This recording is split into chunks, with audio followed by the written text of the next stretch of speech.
बिस्मिल्लाहिर्रहमानिर्रहीम, अस्सलाम वालेकुम। अब हमारे पास जो नेक्स्ट टॉपिक है वो है परमुटेशन सिंबल के बारे में। इसके बहुत सारे नाम हैं। सबसे पहले तो हम इसको परमुटेशन सिंबल कहते हैं। The second one name is alternating tensor कहते हैं। परमुटेशन आपने पढ़ी होगी, परमुटेशन में क्या होता था। अगर आप टेंसर पढ़ रहे हैं तो इट्स मीन कि आप मैथमेटिक्स के स्टूडेंट हैं, तो आपने ग्रुप थ्योरी पढ़ी होगी। ग्रुप थ्योरी में हमने परमुटेशन को थोड़ा रीड आउट किया था। तो परमुटेशन में क्या होता था कि हमारे पास अगर 1 3 पे मैप कर रहा होता था तो 3 2 पे करता था और 2 1 पे करता था। क्या होता था परमुटेशन में। यहाँ पे भी कुछ ऐसा ही है। कुछ ऐसे ही हम साइक्लिक आर्डर बनने वाले हैं। बहुत इजी सा कंसेप्ट है, बहुत इजी है, इजीली आपको समझ आ जाएगा। तो मैंने आपको थोड़ी सी एग्जांपल दी कि 1 अगर 3 पे मैप कर रहा है तो 3 2 पे करेगा, और 2 किस पे करता था, अगले वाले में 1 पे करता था। इस तरह से हम परमुटेशन लिखते थे। तो वैल्यूज अल्टरनेट कर रही है ना, जब 1 3 पे किया तो 3 2 पे कर गया, अल्टरनेट हो रही है वैल्यू 2 फिर 1 पे कर गया, तो इसको हम अल्टरनेटिंग टेंसर भी कहते हैं। And the third one name is, जिसको जो ज़्यादा यूज़ किया जाता है वो है ली सेविटा सिंबल, जो कि यहाँ पे अभी हम देखते हैं।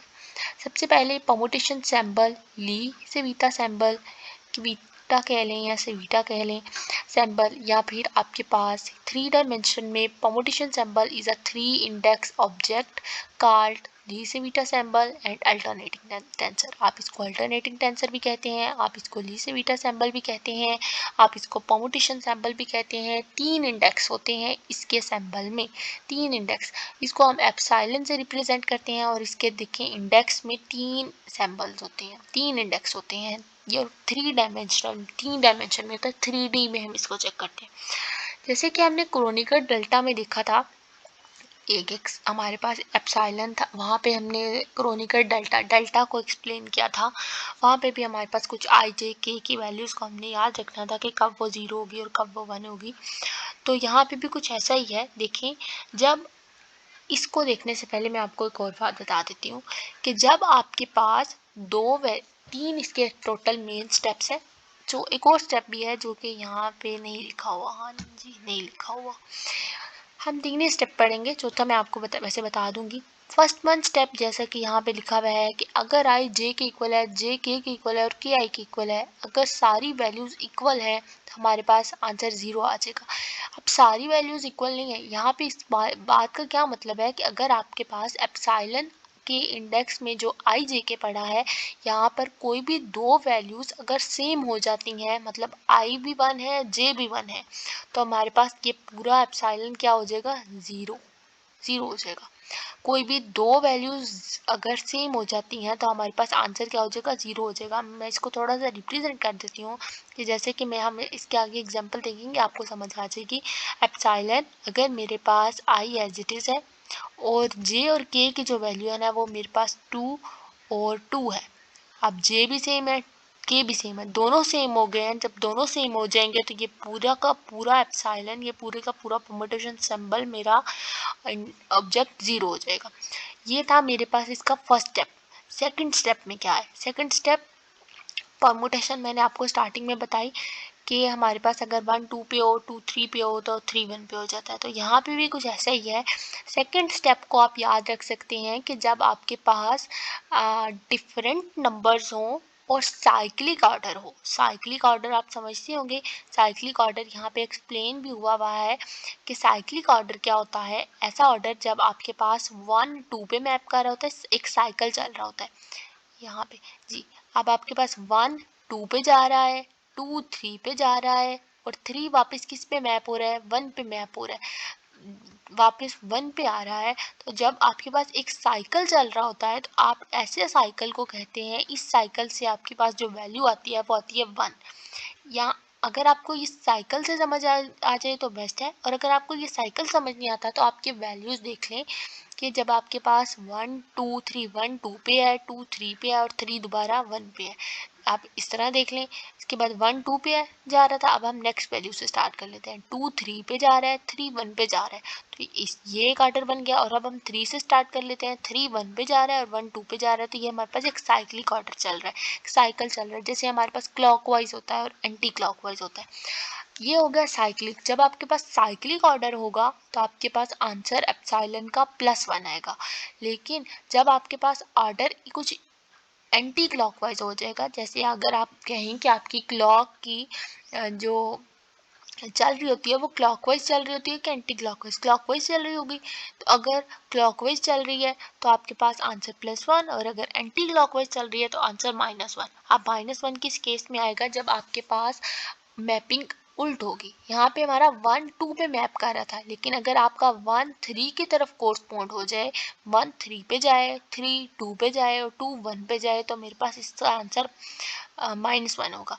देख लेते हैं, 1 अगर 3 पे जा रहा है, 3 2 पे जा रहा है, 2 1 पे जा रहा है। सिमिलरली अगर 3 2 पे, फिर 2 1 पे, फिर 2 1 पे और 1 3 पे, ये एक एंटी क्लॉकवाइज। आगे अब हमारे पास देखें, जो हमारे पास पहले एरोस थे वो किस तरह से थे कि वो क्लॉकवाइज मूव कर रहे थे, और अब हमारे पास जो एरोस हैं ये इस साइड को मूव कर रहे हैं एरोस, और लेकिन ये वाला हमारे पास एरो इधर से मूव करना स्टार्ट किया, एंटी क्लॉकवाइज मूव करना स्टार्ट किया है। तो इस तरह हमारे पास इसका आंसर क्या बनेगा? -1 बनेगा। जब आपके पास एक नॉन साइक्लिक ऑर्डर होगा, रिवर्स साइक्लिक ऑर्डर भी कह सकते हैं आप इसको, और एक नॉन साइक्लिक ऑर्डर भी कह सकते हैं, नॉन साइक्लिक ऑर्डर।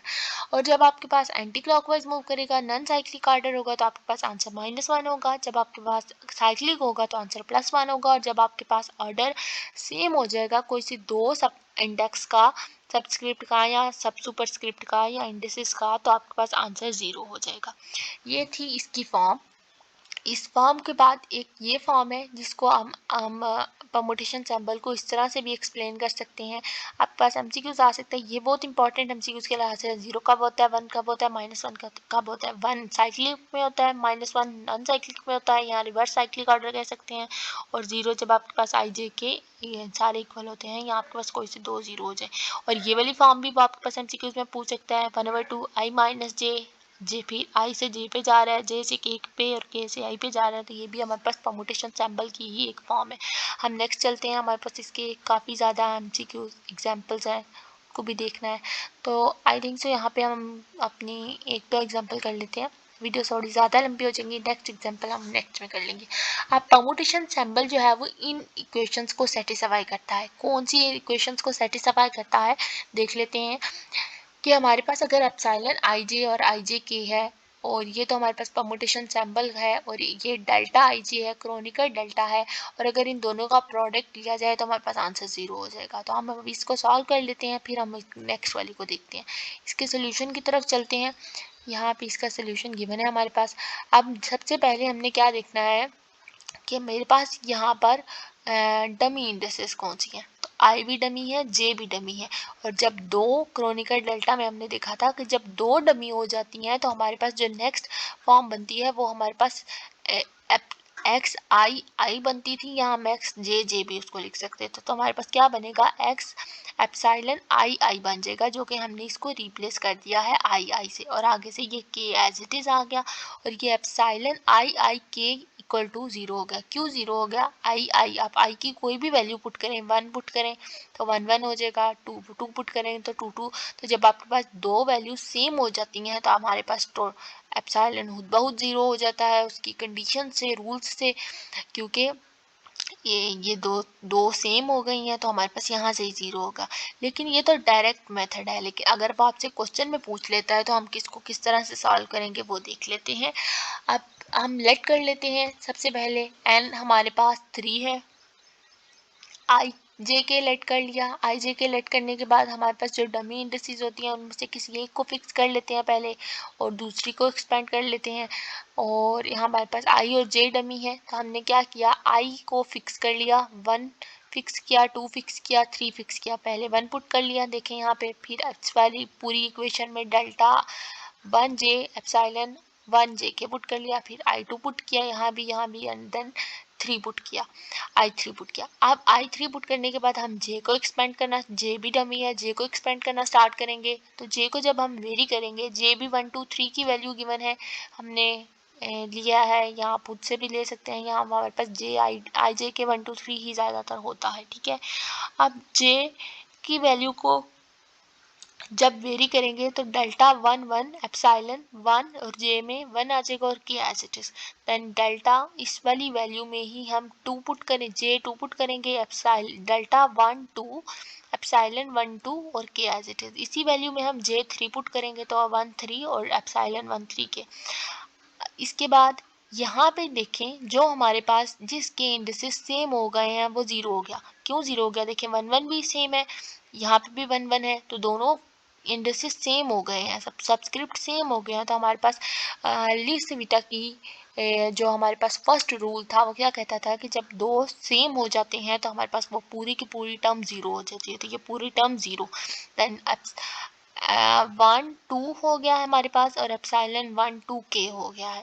इसके बाद अभी हम देखते हैं ये वाली टर्म्स भी ज़ीरो हो जाएंगी, देन 1 3 भी ज़ीरो होगा। क्यों ज़ीरो होगा? देखते हैं क्यों ज़ीरो होगा। ये एक तो ये था कि जब हमारे पास कोई सी दो वैल्यू सेम हो जाएंगी तो हमारे पास तीसरी टर्म हमारे पास पूरी टर्म ज़ीरो हो जाएगी। और अब एक आपके पास ये कंडीशन थी कि जब आई जे के इक्वल हो जाए, जे के इक्वल हो जाए और के आई के इक्वल हो जाए तो हमारे पास तब भी टर्म जो है वो ज़ीरो हो जाएंगी। अब देखें यहाँ के केस में ये तो 1 1 सेम था तो ये ज़ीरो हो गया। यहाँ के केस में आपके पास क्या कंडीशन बनेगी और ये ज़ीरो होगा? देखें यहाँ पे 1 2 है, अगर मैं यहाँ पे कोई वैल्यू के 1 ही पुट करूँगी तो मेरे पास के 1 पुट करने से ये पूरी वैल्यू क्या हो जाएगी? ज़ीरो हो जाएगी। इसलिए ये पूरे टर्म ज़ीरो। यहाँ पे 1 3 है, इसको छोड़ दें। अब मैं यहाँ पे कोई भी के अगर यहाँ पे 1 पुट करूँगी तो ये टर्म भी ज़ीरो हो जाएगी। यहाँ अगर आप के 1 नहीं भी पुट करते तो 1 3 है तो हम इसको डमी तो नहीं ना बनाएंगे दोबारा से, क्योंकि आपके पास अगर आप 3 पुट कर देंगे तो ये डमी बन जाएगा, तो डमी नहीं बनाएंगे। आप 3 1 और 3 के अलावा जो टर्म है वो पुट कर देंगे, तो 1 3 2 अगर पुट कर दें तो हमारे पास ये आंसर भी ज़ीरो हो जाएगा। सिमिलर वे में हम इस वाली टर्म्स में जे 1 पुट करेंगे, जे 2 पुट 1 पुट किया इधर, फिर जे 2 पुट किया, जे 3 पुट किया। सिमिलर इसमें हम जे 1 पुट करेंगे, 2 पुट करेंगे, 3 पुट करेंगे और हमारे पास लीस्ट बीटा की कंडीशन के साथ, फर्स्ट कंडीशन के साथ ये सारी टर्म ज़ीरो होती जाएंगी, क्योंकि जब हम के 1 पुट करेंगे इधर तो ये पूरा टर्म ज़ीरो। यहाँ पे हमारे पास डेल्टा 2 2 है, हम के 2 पुट करेंगे तो हमारे पास ये पूरी टर्म ज़ीरो हो जाएगी। देन 3 है, सारी कंडीशन इस तरह से सेटिस्फाई करेंगी और वैल्यू ज़ीरो होती जाएंगी। इसके बाद की जो नेक्स्ट एग्जांपल्स हैं वो हम अपने नेक्स्ट वीडियो लेक्चर में कर लेंगे। हमारे पास नेक्स्ट 2 एग्जांपल हैं, इंशाल्लाह अपने नेक्स्ट वीडियो लेक्चर में नेक्स्ट 2 एग्जांपल्स को कवर करेंगे। होप सो आपको वीडियो अच्छी लगी होगी। अच्छी लगे तो लाइक कर दिया करें, चैनल को सब्सक्राइब कर दें और अपने फ्रेंड्स के साथ शेयर करें। अल्लाह हाफिज़, थैंक यू।